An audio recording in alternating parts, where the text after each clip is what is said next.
தந்தை, மகன், தூய ஆவியின் பெயராலே ஆமென். குழுவில் உள்ள அனைவருக்குமே இயேசுவின் நாமத்தில் வாழ்த்துக்கள். நீங்கள் எல்லாருமே நல்லா இருக்கீங்களா? இன்றைய நாளில் நாம் ஆண்டவருடைய பாதத்தில் அமர்ந்து நம்மளுடைய குடும்பத்தை பற்றி நாம் நினைத்து பார்ப்போம். நாம் எப்படி வாழ்ந்து கொண்டு இருக்கிறோம்? நான் ஆண்டவருக்கு பயந்து வாழ்கிறேனா? என்னுடைய வாழ்க்கை ஆண்டவருக்கு பிடித்தபடி இருக்கிறதா? என் கணவருடைய வாழ்க்கையோ என் மனைவியுடைய வாழ்க்கையோ என் ஆண்டவருக்கு பிடித்தமான வாழ்க்கை வாழ்கிறார்களா? என் பிள்ளைகள் ஆண்டவருக்கு பிடித்தமான வாழ்க்கை வாழ்கிறார்களா? அவர்களுக்குள்ளும் ஆண்டவருக்கும் உள்ள உறவு எப்படி இருக்கிறது என்று இந்த வேளையிலே நாம் நினைத்து பார்ப்போம். ஏனென்றால் நாம் குடும்பமாக நாம் ஒரு மனத்தோடு நாம் ஆண்டவரிடத்தில் ஜெபிக்கும் போதுதான் நாம் பல அதிசயங்களையும் அற்புதங்களையும் பெற்றுக்கொள்ள முடியும். குடும்பத்தில் யாராவது ஒருவர் ஆண்டவரை விட்டு விலகி சென்று விட்டாலே அந்த குடும்பத்தில் பல சிக்கல்கள் பிரச்சனைகள் வருகிறது. இதை நாம் திருவிவிலியத்தில் நாம் 2 குடும்பத்தை பற்றி நாம் பார்க்கும்போதே நமக்கு தெரியும். முதலாவதாக ஏலியின் குடும்பம். ஏலி எப்படிப்பட்டவர் என்று நாம் அனைவருக்குமே தெரியும். அவர் ஆண்டவருக்கு பயந்து வாழ்ந்தவர். அவர் அது மட்டும் அல்ல, அவர் இஸ்ரேல் ஜனங்களுக்கே அவர்தான் முதன்மையான ஒரு குருவாக இருந்தார். அப்போது அவருடைய வாழ்க்கை எவ்வளவு பரிசுத்தமானதாக இருக்கும். அவர்தான் அந்த உடன்படிக்கை பற்றி பேழைக்கு முன்பாக சென்று அந்த காரியங்களை எல்லாம் செய்வார் என்றால் அவருடைய வாழ்க்கை எப்படி இருக்கும்? ஆனால் அவருடைய பிள்ளைகள் ஆண்டவரை விட்டு வெகு தொலைவில் இருந்தார்கள். அவர்கள் பிள்ளைகள் பல பாவங்களை செய்ததனால் அந்த குடும்பத்திற்கு ஏலியின் நிமித்தம் ஆசீர்வாதம் வந்ததா, இல்லை அந்த பிள்ளைகளின் நிமித்தம் அந்த குடும்பத்திற்கு சாபங்கள் வந்ததா? இது நம் அனைவருக்குமே தெரியும். அந்த பிள்ளைகளின் நிமித்தம் அந்த ஏலியின் குடும்பமே அழிந்து போனது. இரண்டாவதாக நமக்கு அனைவருக்குமே தெரிந்த ஒருவர் தான் தாவீது. அந்த தாவீது ஆண்டவரோடு சேர்ந்து வாழ்ந்தவர். அவர் ஆண்டவருடைய மனதின் ஏற்றபடி வாழ்ந்தவர் என்று ஆண்டவரே அவரை குறித்து சாட்சி சொல்கிறார். ஆனால் அவருடைய பிள்ளைகளுடைய வாழ்க்கை எப்படி இருந்தது? அவருடைய பிள்ளைகளுடைய வாழ்க்கை ஆண்டவரை விட்டு விலகி இருந்ததால் சாலமோனை தவிர அனைத்து பிள்ளைகளுடைய வாழ்க்கையும் சின்ன பின்னமாகி போனதை நாம் பார்க்கிறோம். நாம் இதிலிருந்து நாம் ஒரு காரியத்தை நாம் புரிந்து கொள்ள வேண்டும். சாத்தானிற்கு நம்முடைய குடும்பத்தை சீர்குலைப்பதற்கு அவனுக்கு யாராவது ஒருவர் கிடைத்து விட்டாலே போதும், அந்த குடும்பத்தையே அவன் முழுமையாக அழித்து விடுவான். அதனால் நாம் குடும்பத்தில் உள்ள அனைவருமே ஆண்டவருடைய பாதத்தில் அமர்ந்து ஆண்டவருக்கு பயந்து ஆண்டவரை போல பரிசுத்தமாக வாழ நம் குடும்பத்தில் உள்ள அனைவருமே இருக்க வேண்டும் என்று நாம் ஒவ்வொரு நாளுமே ஆசைப்பட வேண்டும். யாராவது ஒருவர் ஆண்டவரை விட்டு விலகி சென்று விட்டாலோ, யாராவது ஒருவர் நம் குடும்பத்திலே ஜெபிக்காமல் இருந்தாலோ நாம் அவர்களுக்காக பாரப்பட்டு ஜெபிக்க வேண்டும். ஐயோ ஆண்டவரே, ஏசப்பா இவர்கள் நம்மை விட்டு விலகி போய்விடக்கூடாதே என்ற அந்த பதஷ்டம் நம்மளுக்குள் இருக்க வேண்டும். ஒவ்வொரு நாளும் அவர்கள் எப்படியாவது உம்மிடத்தில் வந்துவிட வேண்டும் என்ற வாஞ்சை நமக்குள் இருக்க வேண்டும். நாம் அப்படி ஜெபிக்காத கணவரை, ஜெபிக்காத மனைவியை, ஜெபிக்காத பிள்ளைகளை எப்படி நாம் ஆண்டவரிடத்தில் கொண்டு சேர்ப்பது என்று நாம் பார்த்தால் அதற்கு இயேசு கிறிஸ்து ஒரு வசனத்தை சொல்கிறார். திருத்தூதர் பணிகள் அதிகாரம் 16 இறை வசனங்கள் 31. ஆண்டவராகிய இயேசுவின் மேல் நம்பிக்கை கொள்ளும், அப்பொழுது நீரும் உம் வீட்டாரும் மீட்படைவீர்கள். நம்மளுடைய குடும்பத்தில் உள்ள அனைவரும் மீட்படைவதற்கு இயேசு கிறிஸ்து சொல்கின்ற ஒரு காரியம், நீங்கள் ஆண்டவரை விசுவசிக்க வேண்டும். நாம் ஒவ்வொரு நாளுமே நம் குடும்பத்தில் யாராவது ஜெபிக்காமல் இருந்தால் நாம் அவர்களுக்காக நாம் ஒவ்வொரு நாளும் விசுவாசத்தோடு ஜெபிக்க வேண்டும். ஏசப்பா, நீங்கள் என்னுடைய மகளை மாற்ற உம்மால முடியும், நீங்கள் என்னுடைய மகனை மாற்ற உம்மால முடியும், என் கணவரை மாற்ற உம்மால முடியும், மனைவியை மாற்ற உம்மால முடியும் என்று சொல்லி ஒவ்வொரு நாளும் அவர்களுக்காக நாம் பாரப்பட்டு விசுவாசத்தோடு ஜெபிக்க வேண்டும். அவர்கள் மனம் மாறுவதற்கு சில காலங்கள் எடுக்கலாம். ஆனால் அத்தனை காலமும் நாம் ஆண்டவருடைய வைத்திருந்த விசுவாசத்தை மட்டும் விட்டுவிடக்கூடாது.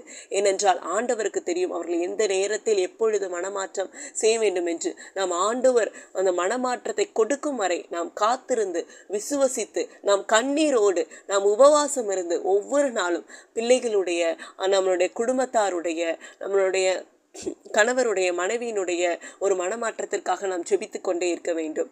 இந்த ஜெபம் மட்டும் போதும் என்றால் அது மட்டும் போதாது. மேலும் அவர்களுக்கு முன்பாக நம்மளுடைய வாழ்க்கையும் பரிசுத்தமாக இருக்க வேண்டும்.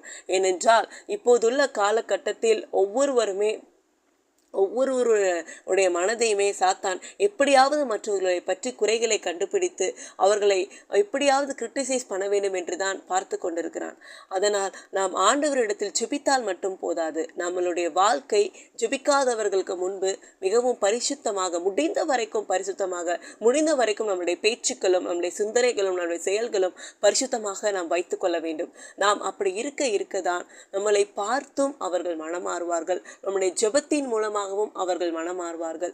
இயேசு கிறிஸ்து அவர்களை ஏற்ற காலத்தில் அவர்களோடு இணைத்து அவர்களுடைய வாழ்க்கையை ஆண்டவர் மீட்படைய செய்வார். அவருடைய வாழ்க்கையும் ஆண்டவர் ஆசீர்வதிப்பார். இப்படியாக நம் குடும்பத்தில் உள்ள அனைவரும் நாம் பரிசுத்தமாக இருந்தால்தான் நம்ம எதிர்த்து வரக்கூடிய பிரச்சனைகளையும் துன்பங்களையும் நம்மால் எதிர்த்து நிற்க முடியும். இப்படி ஒரு குடும்பமே பரிசுத்தமாக இருந்ததென்றால் திருவிவிலியத்தில் அப்படிப்பட்ட ஒரு குடும்பமும் இருக்கிறது. அதுதான் நோவாவின் குடும்பம். நோவாவாக இருக்கட்டும், நோவாவின் மனைவியாக இருக்கட்டும், நோவாவினுடைய பிள்ளைகளாக இருக்கட்டும், அந்த 3 மகன்களுக்கு வந்த மனைவிகளாக இருக்கட்டும், அனைவருமே ஒரு மனத்தோடு இருந்தார்கள். அனைவருமே ஆண்டவருக்கு கீழ்ப்படிந்தார்கள்.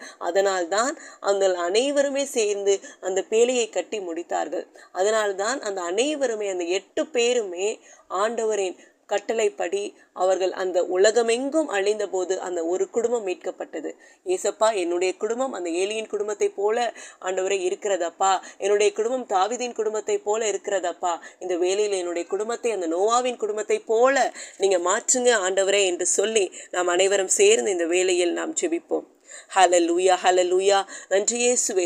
ஏசப்பா அப்பா, இந்த வேளையில் ஆண்டவரே எங்கள் குடும்பத்தில் ஆண்டவரே பல பேர் ஆண்டவரே ஏசப்பா உம்மை விட்டு விலகி இருப்பதை நாங்கள் பார்த்தும் இவ்வளவு நாள் நாங்கள் ஜெபிக்காமல் இருந்த நேரங்களுக்காக இந்த வேளையில் நாங்கள் மனமருந்தி மன்னிப்பு கேட்கிறோம் ஆண்டவரே.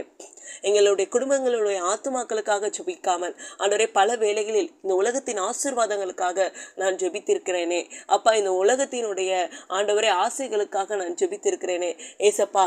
இனிமேல் ஆண்டவரே ஏசப்பா இவற்றையெல்லாம் நாங்கள் வைத்து விட்டு ஆண்டவரே ஏசப்பா எங்கள் குடும்பத்தில் உள்ள ஒவ்வொரு ஆத்துமாக்களுக்காக அந்த பாரத்தோடு ஜெபிக்கக்கூடிய அந்த வல்லமையை எங்களுக்கு கொடுங்க ஏசப்பா.